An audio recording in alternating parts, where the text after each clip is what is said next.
Olá, eu sou a irmã Martina e dou a vocês as boas-vindas à página do Mosteiro de São Bento do Rio de Janeiro. Olá, eu sou a irmã Martina e esse é o quarto encontro da nossa série sobre virtudes. A gente está no inverno aqui na Alemanha e vocês percebem que por mais que eu ponha a luz, fica escuro o vídeo. Mas enfim, no encontro passado a gente falava sobre a grande virtude da justiça, a fundação de toda a obra virtuosa, obviamente sempre acompanhada da humildade. E hoje a gente vai chegar a essa parte essencial da nossa obra, que é o projeto arquitetônico, a engenharia da obra, os dois juntos. O arquiteto e o engenheiro, eles recolhem todos os elementos, inclusive os elementos mais mínimos e aparentemente sem importância, relativos à obra, desde o tipo de terreno no qual você vai construir até o material do qual se dispõe, a leveza do material, enfim, todos os cálculos necessários, todos os elementos, às vezes até o clima influencia nisso, se é um lugar, né, onde chove muito ou não. Eles recolhem todos esses elementos e se dedicam então o seu trabalho a calcular como se pode fazer essa obra de forma que ela resista, que ela alcance o objetivo. A gente pode comparar então esse trabalho arquitetônico e de engenharia à virtude da prudência. A prudência tomou, na nossa linguagem cotidiana, muitas vezes um caráter negativo. Prudência quer dizer um pouco covardia, né? E a gente tem que ser prudente, não faça isso, né? Não se meta nessa situação, não vai emprestar dinheiro a essa pessoa. É claro que a prudência tem esse aspecto, vamos dizer assim, negativo, justamente de saber ver as situações nas quais a gente, né, precisa um pouco frear o nosso impulso de forma a não se meter numa situação ruim. Mas a prudência é também uma virtude extremamente positiva. Vamos pensar, por exemplo, num jogador de futebol que está ali na cara do gol e está vendo que aquele é o momento de chutar a bola, porque se ele não chutar, o adversário está vindo correndo e vai tirar a bola dele. E a prudência que diz justamente nesse momento chuta para poder fazer o gol. Então a prudência não é o que nos freia ou o que nos impulsiona, ela é exatamente a arquitetura, é aquilo que nos faz pensar quais são os meios, qual é o momento, qual é a forma melhor de eu fazer, enfim, essa coisa, de eu ter essa ação para que os objetivos sejam alcançados. É claro que num sentido só ético, num sentido meramente, enfim, né, humano, até o criminoso tem que ser prudente. Se ele quer matar uma pessoa, ele tem que saber qual é a hora melhor dele fazer aquilo de forma que ele, enfim, né, não seja preso.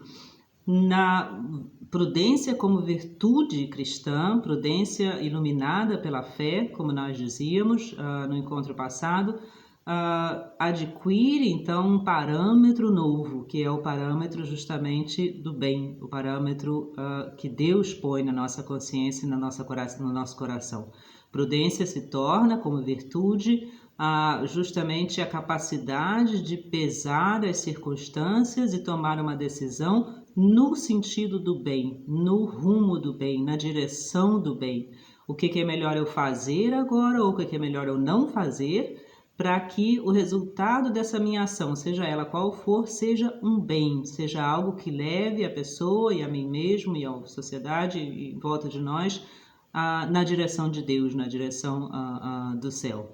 E a gente vê nesse sentido que prudência não realmente tem nada de negativa, ao contrário, é uma virtude extremamente proativa, é buscar os meios, a gente pode dizer assim, dizia São José Maria Escrivá, por exemplo, sempre, por os meios. Eu preciso fazer uma coisa, eu quero fazer uma coisa, eu acho que essa coisa, enfim, é boa, e não adianta ficar sentado esperando, eu tenho que trabalhar para isso. Todos nós sabemos disso, mas com a bênção de Deus. O objetivo final é Deus, não sou eu mesmo, não é a minha própria, enfim, né, satisfação. Fazer o que for possível para que então essa coisa aconteça. Os exemplos são, enfim, né, milhares no decorrer de um dia, seja com a família, seja no trabalho, seja com a vida em sociedade. A gente está vendo uma coisa tomar um rumo. O que a prudência me diz aqui? Me diz para, em certos casos, enfim, né, não me meter nessa situação, em certos casos chegar, inclusive, por exemplo, a ter uma conversa séria, às vezes até enfim, né, uma briga que seja com uma pessoa, porque a situação aqui está injusta, está errada, está ruim, ou em certos casos ao contrário, falar menos, esperar um pouco, e em certos outros casos procurar agir de uma forma diferente, às vezes por um sorriso, por um ato amistoso. Isso depende da situação da vida. Todos nós precisamos constantemente de estar refletindo naquilo que a gente faz. Porque muitas e muitas coisas que a gente começa com a melhor das intenções, que são coisas em si mesmas justas, boas, acabam dando um resultado negativo, não porque a gente tenha tido má intenção, mas porque a gente não foi prudente, a gente não olhou a situação de fora e inteira, como faz o arquiteto e o engenheiro. Antes de começar a construir, é preciso fazer um projeto, é preciso ver a situação de fora, de longe, no nosso caso da virtude cristã, com os olhos de Deus, com os olhos do bem, o que é que vai alcançar o melhor resultado no final, para que a gente realmente possa dizer que fez o melhor que pôde nessa circunstância. A prudência nos diz, por exemplo, para nunca agir por medo, nunca agir por pressões. Isso é uma consequência da prudência. Toda vez que a gente age por medo, que a gente age por pressões, a gente sabe que mais ou bem, mal ou bem na frente, mais dia menos dia, essa situação vai se virar contra nós. Também é prudente agir sempre em liberdade, agir sempre com consciência, agir sempre com responsabilidade, não deixar o que eu posso fazer hoje para amanhã, ou por outro lado, também não querer fazer tudo ao mesmo tempo, deixar, saber esperar. Todas essas pequenas, enfim, circunstâncias que envolvem uma ação.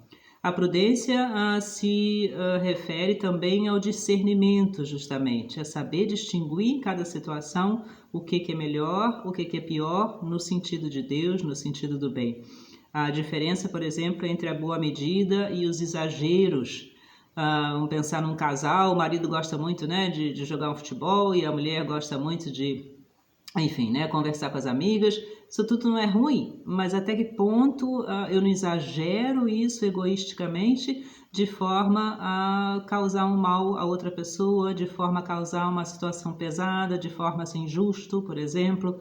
Não saber onde não exagerar. Ou eu preciso corrigir um filho, mas não vou falar alto demais, vou esperar um momento em que eu tenha paciência, para, enfim, né, não causar outros males. Ou eu preciso aqui no mosteiro, enfim, nós temos aqui, né, as nossas horas de oração, que são para nós um consolo muito grande, mas eu preciso também trabalhar, eu preciso também, enfim, né, fazer as coisas para a comunidade. Então, buscar a boa medida das coisas, isso é típico da prudência. Outra coisa que a prudência faz é distinguir entre o que é essencial e o que é acidental. Justamente saber que muitas vezes pequenas coisas que talvez não deem certo como a gente gostaria, não são tão importantes como coisas que às vezes parecem até menores ou menos sensacionais e que no entanto são as coisas mais importantes. Um gesto às vezes de amizade, um sorriso, uma paciência, são coisas que parecem muito nada e, no entanto, às vezes revertem totalmente uma situação ruim. Saber distinguir aqui o que é o essencial, realmente importante, o que leva a Deus e o que são coisas meramente passageiras, uma zanga, enfim, né, uma indisposição, coisas que às vezes parecem para a gente gigantescas e 2 dias depois a gente já nem lembra mais delas. A prudência nos ajuda também a distinguir entre a urgência e a paciência. Em cada situação, o que é urgente fazer, e às vezes há coisas que precisam ser feitas agora, mas os outros vão se zangar, nesse momento não importa, não vou agir por medo nem por pressão, isso é o que tem que ser feito, isso é o que tem que se falar nesse momento, há uma injustiça, eu não posso deixar isso passar.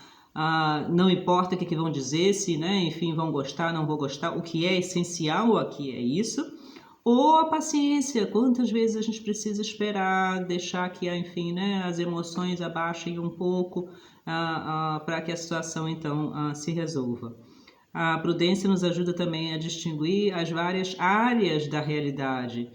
Muitas vezes as pessoas se confundem, né? Eu estou doente, então vou rezar mais. Se você está doente, vai ao médico. Quem cuida da doença do corpo da gente é o médico. E isso vem de Deus também. Foi Deus que deu ao médico, enfim, né? Capacidade racional para estudar, para ter experiência e para, enfim, tratar das doenças. Não confundir o âmbito espiritual com o âmbito, enfim, material, embora no fundo, né, as coisas estejam todas ligadas em Deus, mas procurar realmente as pessoas que podem nos ajudar em cada circunstância. Se eu tenho um problema que é moral, aí sim eu procuro o sacerdote, eu procuro a confissão. Isso também vem da prudência. E a prudência nos ajuda também a distinguir entre o que é aparentemente bom, agradável, às vezes, né, entusiasta, e o que realmente é bom. A gente, hoje em dia se fala, a gente vê isso tão constantemente, né? Coisas que em si, na verdade, não são boas, são apresentadas constantemente com uma propaganda extremamente positiva e a gente vai seguindo aquilo e lá na frente a gente vai ver onde dá, né? Todas as coisas tipo divórcio, aborto, enfim, né? Tudo que a gente tem visto com relação à moral sexual e uma série de coisas. Aquilo é apresentado como algo muito positivo e, no entanto, inclusive a gente sabe, né, por experiência dos outros ou própria, que aquilo leva geralmente ao mal e não ao bem, ao mal, à destruição, à infelicidade, etc. Os vícios, né, as drogas e tudo isso. Os vícios opostos da prudência são, obviamente, a covardia, a irresponsabilidade, a inércia, né? Esse estado de depressão no qual então a gente não faz nada porque a gente já não tem mais esperança nenhuma. Ou, ao contrário, a gente ser intrometido, incisivo, mandão, querer, né, saber da vida dos outros e querer mandar na vida dos outros. Isso tudo são mostras de imprudência. O homem prudente, de novo é uma palavra da Escritura, sabe quando, né, faz as coisas. Ele sabe se calar no momento de se calar, sabe falar no momento de falar. Nosso Senhor no Evangelho nos dá também tantos exemplos, né, de prudência. E um exemplo prático talvez seja justamente o fato de que as virtudes se interlaçam, elas se ajudam mutuamente. É a prudência a rigor que nos diz para não brincar com as coisas de Deus. É a prudência que nos diz que as falhas, mesmo os pecados, são coisas que fazem parte da vida. Para isso está o arrependimento, para isso está a misericórdia de Deus. Mas ter temor de Deus, saber que Deus existe, que Ele vê tudo, que Ele nos dá a graça suficiente, que Ele é justo e, portanto, vai julgar um dia com misericórdia, com amor, mas também com justiça. É a prudência, muitas vezes, na vida que nos faz evitar um mal maior que nos tenta, porque a gente pensa, onde é que vai dar isso? Deus está olhando, no fundo vai haver um julgamento e, portanto, né, deixa eu voltar aqui atrás e refazer a minha vida para que eu possa, enfim, né, não brincar, não rejeitar o amor de Deus e a sua graça. Vamos lembrar então dessa grande virtude da prudência e tentar aplicá-la na nossa vida. Um grande abraço, até o nosso próximo encontro.